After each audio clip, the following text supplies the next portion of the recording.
Greetings everyone, welcome to Chess Advance. And this game is a one that I played today. And today I played against Sir MB Muralidharan. He's a chess coach from Kochi. He has actually coached a lot of players like Nihal Sarin, and yeah, the game was fabulous at best. So without further ado, I'm not going to keep you waiting for long. So without further ado, let's start with this game. I'm going to flip the board because I played with the black pieces. So here just e4 by him, d5 by me, and just d4. Now going for the Scandinavian variation, it's blackman gambit. So here just going for this knight to f6, and you could push, and that's the best move in this position. But here just knight to c3. I think you pre-move that, and d captures, and just bishop to g5, and here just g6.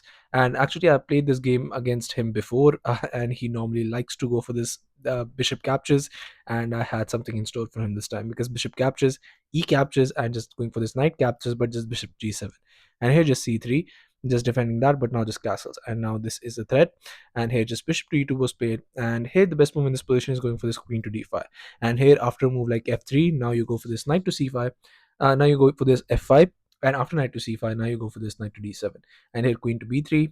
But now you don't want to trade the queens early on because you're the one who's up in development. You don't want to give your opponent a chance to exchange the queens and just get the knight into the game, castle queenside, and just develop those pieces. So queen to d6, knight captures, here bishop captures, a queenside castle, and here just a4. And now black will have a fabulous game, but instead I had something else prepared for him. I just played this rook to e8, and now if the knight moves, I could have some chances. Here knight to d2, but now just going for this c5, immediately striking in the center because I know that the king is still in the center, so I could have something against him. Here knight g2 f3, but now just going for the c captures, knight captures, and here knight to c6.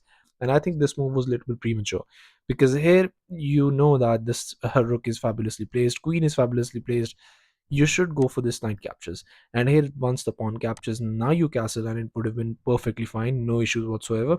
But here in this position, after I played this knight to c6, he just immediately castled, and now there's trouble because now I get the initiative and I go immediately for it. Knight captures, now here c captures, and here after queen captures, and now the issue is now there's not much chances here because here rook to e1 was played by him, but now here I just developed the bishop, and here just knight to f3.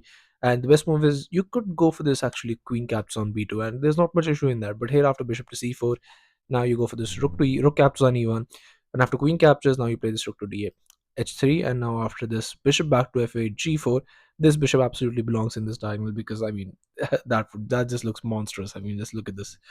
And here after a move like bishop to e4, now you go for, and once the queen captures, now you go for this queen captures on a1, king to g2. You'll be an exchange down, and black is definitely going to be winning this game.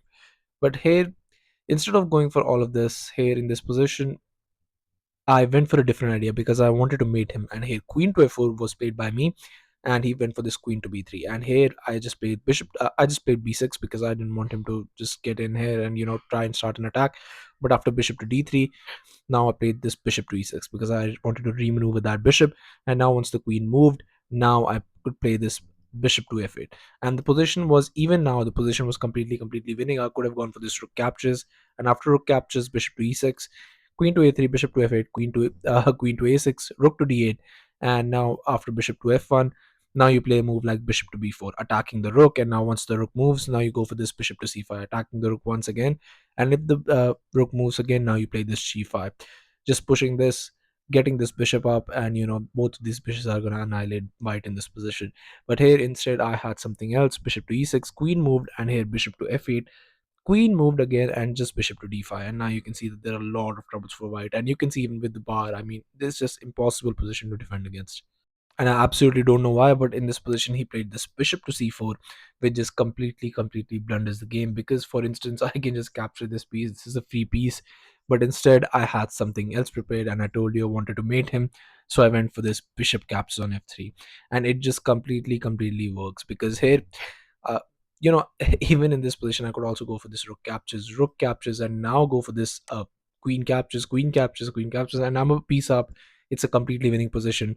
But when you mate someone, it's just much better. Here rook captures on f3, and here g captures, but now bishop to d6.